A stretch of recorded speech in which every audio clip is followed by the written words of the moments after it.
திருவண்ணாமலை மாவட்டம் ஐந்துப்புத்தூர் கிராமத்தில் தீமிதி திருவிழாவின் போது கரகம் சுமந்து வந்த பக்தர் தடுமாறி அக்னி குண்டத்தில் விழுந்து படுகாயமடைந்தார். இந்த வீடியோ அதிர்ச்சியை ஏற்படுத்தியுள்ளது.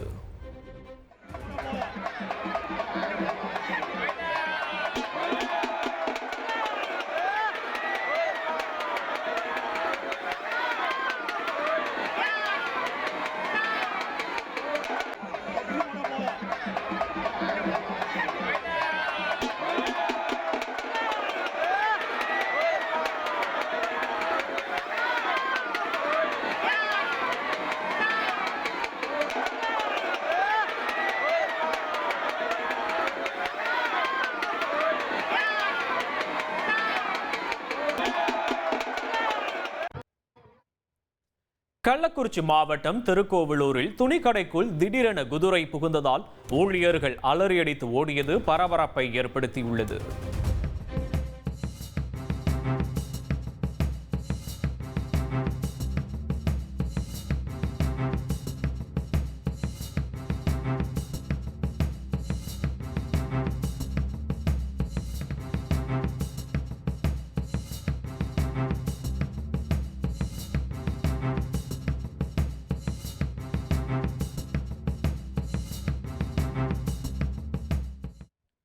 சென்னையில மாற்றுத்திறனாளி நபரோட அலுவலகத்திற்குள்ள புகுந்து அவரது மனைவி குடும்பத்தார் கொடூரமா தாக்குனது அதிர்ச்சியை ஏற்படுத்தியிருக்கு. சென்னை ஆயிரம் விளக்கு பகுதியில் தனியார் அலுவலகத்திற்குள் புகுந்து மாற்றுத்திறனாளி நபர் கடுமையாக தாக்கப்பட்ட காட்சிகள் பரபரப்பை ஏற்படுத்தியுள்ளது.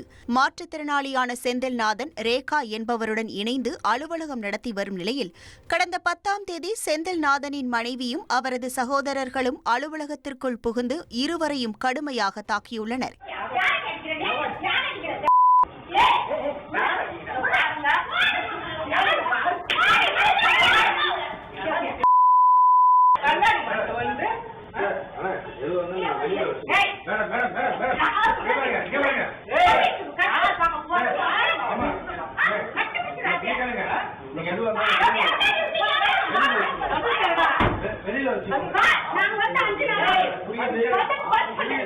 இதுகுறித்து ரேகா அளித்த புகாரில் பெண் வன்கொடுமை உள்ளிட்ட பிரிவுகளில் செந்தில்நாதனின் மனைவி ரமணி உள்ளிட்டோர் மீது வழக்கு பதிவு செய்யப்பட்டது. எனினும் மாற்றுத்திறனாளிகள் தொடர்பான சட்டப்பிரிவை சேர்க்கவில்லை எனவும் முன்ஜாமீன் பெறும் வரை கைது நடவடிக்கை எடுக்கவில்லை என குற்றம் சாட்டிய செந்தில்நாதன் விவாகரத்து பிரச்சினை நிலவும் போது பணம் கேட்டு தனது மனைவி தொல்லை கொடுத்து வருவதாக குமுறியுள்ளார். உத்தரப்பிரதேச மாநிலம் கோட்வாலி பகுதியில் வரதட்சணை கேட்டு மனைவியை மாடியிலிருந்து கணவன் கீழே தள்ளிவிட்ட வீடியோ அதிர்ச்சியை ஏற்படுத்தியுள்ளது.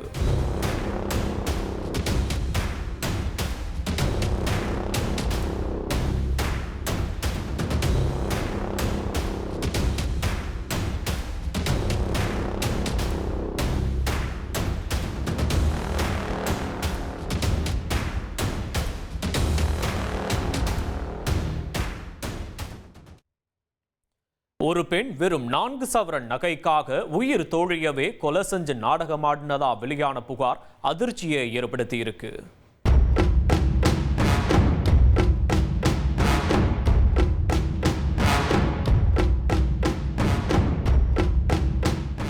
காணாமல் போன பெண் கருவேலங்காட்டில் இருந்து சடலமாக கண்டெடுக்கப்பட்டுள்ளார்.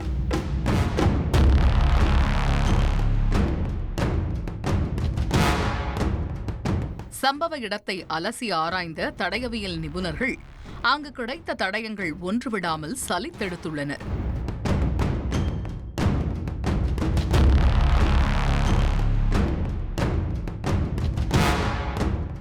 நடந்திருப்பது ஒரு படுபயங்கர கொலை. இறந்தவரின் உடலை பிரேத பரிசோதனைக்காக அனுப்பி வைத்த போலீசார் விசாரணையில் களமிறங்கியுள்ளனர்.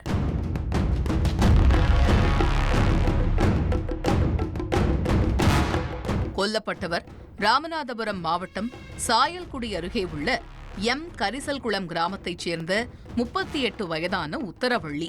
இவரின் கணவர் சில வருடங்களுக்கு முன் உடல்நலக்குறைவால் காலமானதைத் தொடர்ந்து உத்தரவள்ளி அவரது 14 வயது மகள் மற்றும் 13 வயது மகனுடன் தனியாக வாழ்ந்து வந்திருக்கிறார். அருகில் உள்ள கருவேலங்காட்டிற்கு சென்று விறகு வெட்டியும் கறி மூட்டியும் பிழைப்பு நடத்தி வந்த உத்தரவள்ளி கடந்த 17ஆம் தேதி திடீரென மாயமாகி உள்ளார். அவரின் செல்போன் இணைப்பும் சுவிட்ச் ஆஃப் ஆக இருந்த காரணத்தால் காணாமல் போனவரை கண்டுபிடித்து தருமாறு உத்தரவள்ளியின் உறவினர்கள் காவல்துறையில் புகார் அளித்துள்ளனர். அந்த புகாரின் பேரில் வழக்கு பதிவு செய்து உத்தரவள்ளியை தேடி வந்த நிலையில்தான் அவரின் சடலம் கருவேலங்காட்டில் படுகாயங்களோடு கண்டெடுக்கப்பட்டிருக்கிறது. சம்பவ இடத்திற்கு மோப்பனாய் அழைத்து வந்து சோதனை மேற்கொண்ட காவல்துறையினர் உத்தரவள்ளியின் உடல் அருகிலேயே அவருடைய செல்போன் புதைக்கப்பட்டிருப்பதையும் கண்டுபிடித்துள்ளனர். இந்த சம்பவம் தொடர்பாக ஊரில் இருப்பவர்களிடம் மேற்கொண்ட விசாரணையில் கொலை செய்யப்பட்ட உத்தரவள்ளி கடைசியாக அவருடைய பெண் தோழியான ஜோதியுடன் தான் விறகு வெட்ட சென்றதாக தெரிவித்துள்ளனர். சந்தேகத்திற்குரிய நபரை பிடித்து மேற்கொண்ட விசாரணையில் அவர் உத்தரவள்ளியை கொலை செய்ததாக பரபரப்பு வாக்குமூலம் கொடுத்துள்ளார். ஆம், சம்பவம் நடந்தன்று ஜோதி உத்தரவள்ளியிடம் கைமாற்றாக சில 1000 பணம் தரும்படி கேட்டுள்ளார். ஆனால் தன்னிடம் அவ்வளவு பணம் இல்லை என உத்தரவள்ளி தெரிவித்துள்ளார். அதன் தொடர்ச்சியாக கருவேலங்காட்டிற்குள் கறி மூட்டுவதற்காக உத்தரவள்ளியை ஜோதி அழைத்து சென்றுள்ளார். அப்போது யாரும் இல்லாத நேரம் பார்த்து கையில் வைத்திருந்த அரிவாளன் கைப்பிடியால் உத்தரவள்ளியின் தலையில் பலமாக தாக்கியுள்ளார். அதைத் தொடர்ந்து சுமை தூக்குவதற்காக பயன்படுத்தும் துண்டை உத்தரவள்ளியின் வாயில் திணித்து தோழியை மூச்சு திணறடித்து கொலை செய்துவிட்டு அவருடைய செல்போனையும் உடல் அருகிலேயே புதைத்துள்ளார். மேலும் உத்தரவள்ளி அணிந்திருந்த 4 சவரன் நகையை எடுத்து சென்ற ஜோதி அதன் பிறகு ஒன்றும் தெரியாதது போல நாடகமாடியுள்ளது விசாரணையில் உறுதியாகி உள்ளது.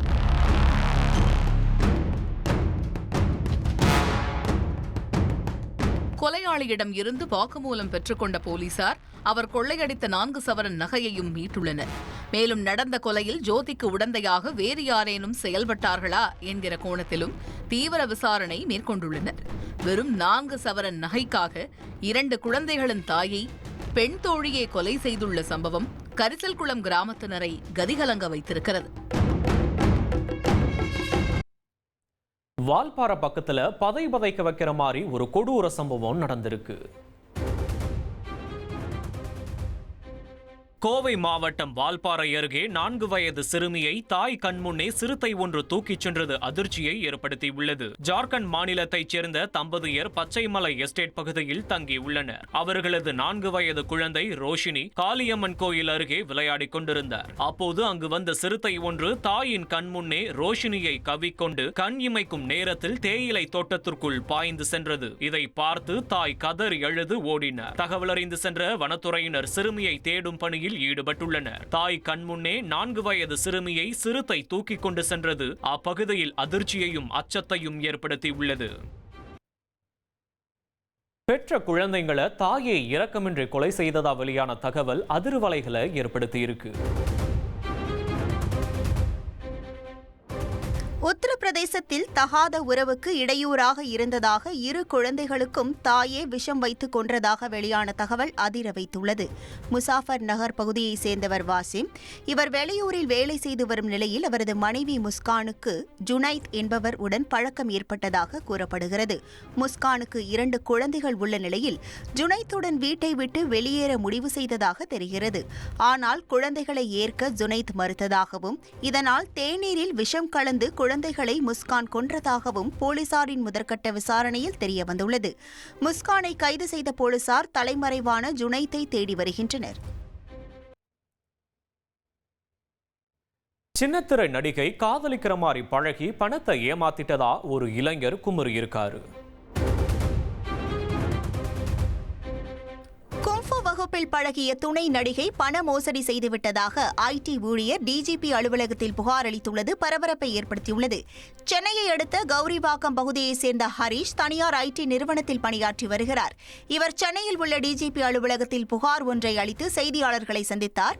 அப்போது தான் தற்காப்பு கலையான குங்ஃபு பயிற்சிக்கு செல்லும்போது சின்னத்திரை நடிகையான அனாமிகாவுடன் பழக்கம் ஏற்பட்டு இருவரும் காதலித்து வந்ததாக கூறியுள்ளார்.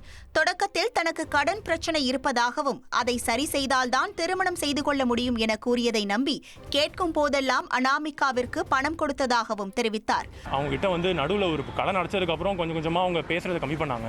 ஏன் பேசுகிற, ஏன் வந்து என் கூட பழக மாட்டேற அப்படின்ற கேட்டப்போ, இல்லை எனக்கு வந்து இது சரியா படலை, வரும்னு தோணலை, எனக்கு வந்து சினிமா வாய்ப்பு கிடச்சிருக்கு, நான் அது பண்ணலான் இருக்கேன், எனக்கு இந்த ரிலேஷன்ஷிப் வேண்டாம் அப்படின்ற மாதிரி முடிச்சுக்கிட்டாங்க. சரி, முடிச்சுக்கிட்டு நான் காசு கேட்டப்போ இல்லை தர முடியாது அப்படின்ற மாதிரி கொஞ்சம் ஹராஸ் பண்ணுற மாதிரி கொஞ்சம் மிரட்டினாங்க. எவ்வளோ பணம் கொடுத்தீங்க, எப்படி கொடுத்தீங்க? மொத்தமாக 5 லட்சம் கிட்ட செலவாயிருக்கு. எல்லாமே bank to bank transfer. So bank statement எல்லாமே எடுத்து நான் போலீஸ் கிட்ட போய் நான் புகார் கொடுத்துருக்கேன்.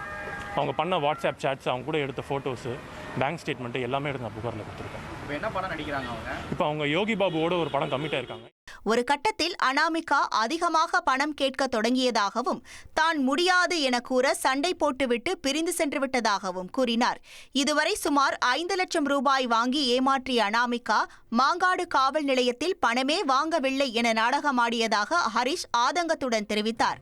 மாங்காடு ஸ்டேஷனில் அவங்க என்ன பண்ணியிருக்காங்க அப்படின்னா, நான் வந்து அட்வொகேட் மூலிமா போனதுக்கு எகென்ஸ்டாக ஒரு ஃபேக் கம்ப்ளைண்ட் கொடுத்துருக்காங்க. நான் வந்து அவங்களை ஹராஸ் பண்ணேன், அவங்க ஸ்டாக் பண்ணேன், அவங்க வந்து செக்ஷுவல் அபியூஸ் பண்ணேன்னு சொல்லி கம்ப்ளைண்ட் பண்ணாங்க.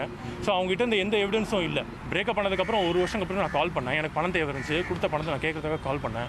அவங்க இல்லை, என்னால் தர முடியாது, நான் எதுக்கு உனக்கு தரணும், நான் ஆம்பளைங்க தான் வந்து பொம்பளைங்க தரணும், பொம்பளைங்க ஆம்பளைங்க தரக்கூடாது, இன்னொரு தடவை இது மாதிரி கால் பண்ணால் நான் உன்னை ஹராஸ்மெண்ட் சொல்லி கம்ப்ளைண்ட் பண்ணுறேன் அப்படின்ற மாதிரி மிரட்டினாங்க. நீங்கள் ஒன்றாவே வாழ்ந்தீங்களா? இல்லைங்க, நான் ஒன்றும் ஆகல. அவங்க லேடிஸ் ஹாஸ்டலில் இருந்தாங்க, நான் என் வீட்டில் தான் இருந்தேன். இப்போ என்ன மாதிரி எத்தனை பேர் அவங்ககிட்ட பாதிக்கப்பட்டிருக்காங்கன்றது தெரியல. ஸோ இது விசாரிக்கும் போது மட்டும்தான் பாதிக்கப்பட்டிருக்காங்கன்றது தெரியும். ஸோ என்னோட காசு நான் எவ்வளோ கொடுத்தனோ அந்த காசும் ப்ளஸ் என்ன மாதிரியே வேற யாராச்சும் அவங்ககிட்ட மாட்டியிருக்காங்கன்றது தெரியும். தனியார் டிவி சீரியலில் நடித்து வரும் அனாமிகா யோகி பாபுவின் படத்தில் நடிக்க இருப்பதாக சுட்டிக்காட்டிய ஹரிஷ் தன்னுடைய பணத்தை மீட்டு தருவதோடு அனாமிகாவிடம் உரிய விசாரணை நடத்த வேண்டும் என டிஜிபியிடம் முறையிட்டதாக தெரிவித்தார். ரகசிய காதலியோட 3 வயது பிஞ்சு குழந்தைய பாலியல் வன்கொடுமை பண்ணி கொலை செஞ்சிருக்கு ஒரு மனித மிருகம். நடந்த கொடூரத்திற்கு பெற்ற தாயும் உடந்தையா செயல்பட்டது எப்படி?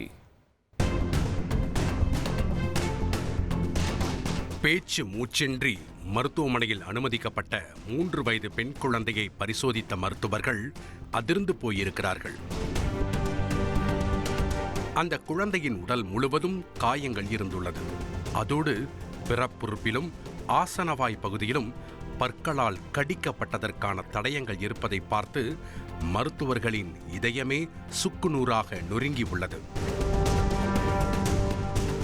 இந்த கொடூரத்தை செய்தது யார் என்கிற விசாரணையில் பெற்ற தாயும் அவருடைய கள்ளக்காதலனும் கைதாகி உள்ளனர். முழு குற்ற பின்னணியையும் அறிய செய்தியாளர் தேவநாதனை விசாரணையில் களமிறக்கினோம். கடலூர் மாவட்டத்தைச் சேர்ந்த ஒரு தம்பதிக்கு 2 ஆண் மற்றும் 2 பெண் பிள்ளைகள் உள்ளனர். கணவன் மனைவி இருவரும் ஊராக சென்று ஊசிமணி பாசிமணி விற்று பிழைப்பு நடத்தி வந்துள்ளனர். இந்நிலையில் அந்த கணவர் திடீரென இருதய நோயால் பாதிக்கப்பட்டு பைபாஸ் அறுவை சிகிச்சை செய்து கொண்டுள்ளார். மருத்துவமனையில் அனுமதிக்கப்பட்டிருந்தவரை நலம் விசாரிப்பதற்காக திருவண்ணாமலை மாவட்டத்தில் இருந்து அவரின் சித்தப்பா மகன் வந்துள்ளார். அண்ணனிடம் ஓய்வெடுக்க அறிவுறுத்திய தம்பி அண்ணியையும் குழந்தைகளையும் தன்னுடன் அழைத்துச் செல்வதாக கூறி திருவண்ணாமலைக்கு கூட்டிச் சென்றிருக்கிறார். இந்நிலையில்தான் சென்ற 16ஆம் தேதி திருவண்ணாமலையிலிருந்து கடலூரில் உள்ள அண்ணனின் உறவினர்களை தொடர்பு கொண்டு கடைசி குழந்தை இறந்துவிட்டதாக தெரிவித்துள்ளனர். மறுநாள் காலை கடலூரில் குழந்தையின் இறுதிச் சடங்கிற்கு ஏற்பாடுகளை செய்த உறவினர்கள் பஸ்ஸில் குழந்தையின் சடலத்துடன் வரும் தாய்க்காக காத்திருந்துள்ளனர். ஆனால் குழந்தையின் தாய் பேருந்து நிலையத்தில் இறங்காமல் உழவர் சந்தை அருகிலேயே இறங்கியுள்ளதாக தெரிகிறது. இதையடுத்து உயிரிழந்த குழந்தையை தோளில் போட்டுக்கொண்டு அந்த தாய் சாலையில் அழுதபடி சுற்றித் திரிந்துள்ளார். இதனை கவனித்த உறவினர்கள் சந்தேகத்துடன் குழந்தையின் உடலை பரிசோதித்த போது அதன் பிறப்புறுப்பு உட்பட பல இடங்களில் காயம் இருந்துள்ளது. அதன் காரணமாக குழந்தையின் உடலை மருத்துவமனையில் ஒப்படைத்துவிட்டு காவல் நிலையத்திலும் புகார் அளித்துள்ளனர். போலீசாரிடம் குழந்தையின் தாய் தொடர்ந்து முன்னுக்கு பின் முரணான தகவல்களை தெரிவித்துள்ளார். அதோடு குழந்தையின் பிரேத பரிசோதனை அறிக்கையும் அவர் பாலியல் வன்கொடுமை செய்யப்பட்டு கொலை செய்யப்பட்டிருப்பதை உறுதிப்படுத்தியது. இதைத் தொடர்ந்து தாயிடம் மேற்கொள்ளப்பட்ட கிடுக்கிப்பிடி விசாரணையில்தான் மொத்த உண்மையும் வெளிச்சத்திற்கு வந்துள்ளது. அண்ணன் மனைவியை திருவண்ணாமலைக்கு அழைத்துச் சென்றவர் அண்ணியுடன் தகாத உறவில் இருந்துள்ளார். மேலும் அவரின் 3 வயது மகளையும் அவர் தொடர்ந்து பாலியல் வன்கொடுமை செய்துள்ளார். தினமும் அந்த பிஞ்சு குழந்தையை அடித்தும் பற்களால் கடித்தும் பாலியல் வன்புணர்வுக்கு உட்படுத்தியுள்ளார். ஒரு கட்டத்தில் அந்த குழந்தை வலி தாங்க முடியாமல் இறந்து போயிருப்பது விசாரணையில் தெரிய வந்துள்ளது. இதையடுத்து திருவண்ணாமலை சென்று குற்றவாளியை காவல்துறையினர் சுற்றி வளைத்துள்ளனர். அப்போது போலீசாரிடமிருந்து அவர் தப்ப முயன்ற போது தவறி விழுந்ததில் அவரின் காலில் எலும்பு முறிவு ஏற்பட்டிருக்கிறது. நடந்த சம்பவம் தொடர்பாக கொலை வழக்கு பதிவு செய்த போலீசார் குழந்தையின் தாயையும் அவரின் கள்ளக்காதலனையும் கைது செய்து சிறையில் அடைத்துள்ளனர். பீகார்ல ட்ராலியில ரயில்வே ஊழியர்கள் போயிட்டு இருக்கும்போது ரயில் மோதி கொடூர விபத்து ஏற்பட்டிருக்கு. பீகாரில் ரயிலும் ட்ராலியும் நேருக்கு நேர் மோதிய விபத்தில் ஒரு ஊழியர் பரிதாபமாக உயிரிழந்தார். பரவுனியிலிருந்து கட்டிஹார் நோக்கி விரைவில் சென்று கொண்டிருந்த போது அதே தண்டவாளத்தில் ரயில்வே ட்ராலியும் வந்துள்ளது. கட்டிஹார் அருகே ரயிலும் ட்ராலியும் நேருக்கு நேர் மோதியதில் ட்ராலி சுக்குநூறாக உடைந்து ஊழியர்கள் தூக்கி வீசப்பட்டனர். இதில் ஒரு ஊழியர் உடல் நசுங்கி உயிரிழந்த நிலையில் 4 பேர் படுகாயமடைந்தனர்.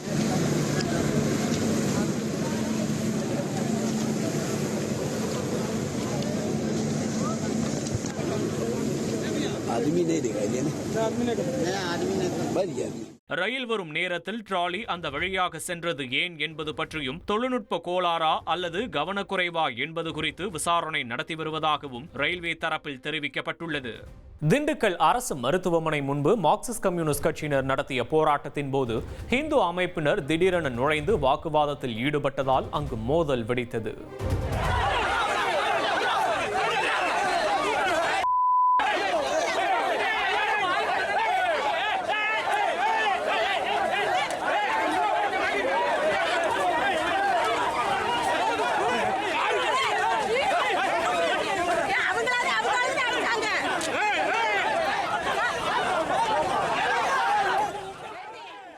உடன் பிறந்த சகோதரிய போய் இப்படி தாக்குறாருன்னு அதிர்ச்சி அடைய வச்சிருக்காரு இந்த நபர். சென்னை அருகே பண விவகாரம் ஒன்றில் சகோதரியை சகோதரனே கற்களால் தாக்கிய சம்பவம் அதிர்ச்சியை ஏற்படுத்தியுள்ளது. கொத்தவால் சாவடி சின்னத்தம்பி தெருவை சேர்ந்தவர் ஆஷிமா பானு. இவரது சகோதரர் ஜெமிஸ் ரஹ்மான் தொழில் தொடங்குவதற்காக ஆஷிமா பானுவிடம் 20 லட்சம் ரூபாய் பணம் பெற்றதாக கூறப்படுகிறது. பின்னர் அதை திருப்பி கேட்ட நிலையில் 9 லட்சம் ரூபாய் மட்டும் தந்தவர் மீதி பணத்தை தராமல் இழுத்தடித்ததாக கூறப்படுகிறது. ராயபுரம் திருமண மண்டபம் ஒன்றில் இருவரும் சந்தித்துக் கொண்டபோது பேச்சுவார்த்தை நடந்த நிலையில் ஜெமிஸ் ரஹ்மான் ஆஷிமா பானுவையும் அவரது மகன் நஜீத்தையும் கற்களால் தாக்கி உள்ளார். இதில் ஏற்பட்ட காயம் காரணமாக இருவரும் சிகிச்சை பெற்று வரும் நிலையில் போலீசார் விசாரணை நடத்தி வருகின்றனர்.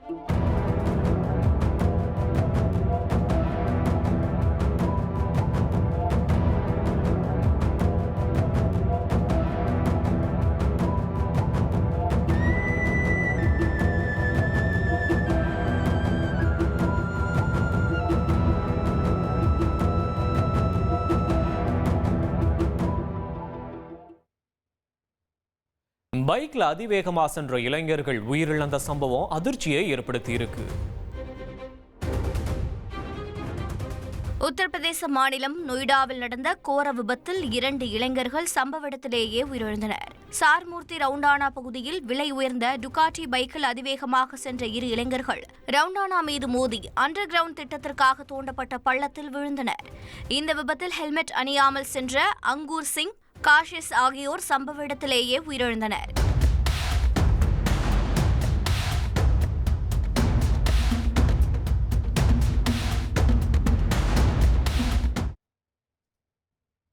அரசு பேருந்தில் அச்சுடன் சக்கரங்கள் முறிந்ததால் 5 பேர் காயமடைந்தனர். தென்காசி மாவட்டத்தில் அரசு பேருந்தின் சக்கரம் கழன்று 5 மாணவர்கள் காயமடைந்த சம்பவம் பரபரப்பை ஏற்படுத்தியுள்ளது. கடையநல்லூர் அருகே மதுரை தென்காசி தேசிய நெடுஞ்சாலையில் சென்று கொண்டிருந்த அரசு பேருந்து ஒன்றின் பின் பக்கத்தில் உள்ள 2 சக்கரங்கள் தனியாக கழன்று விபத்து ஏற்பட்டது. இந்த விபத்தில் ஒரு மாணவி உட்பட 4 மாணவர்கள் படுகாயமடைந்தனர். இதில் சாமி என்ற மாணவனுக்கு கால் முறிவு ஏற்பட்டுள்ளது. இந்த சம்பவம் குறித்து போலீசார் வழக்கு பதிவு செய்து விசாரணை செய்து வருகின்றனர்.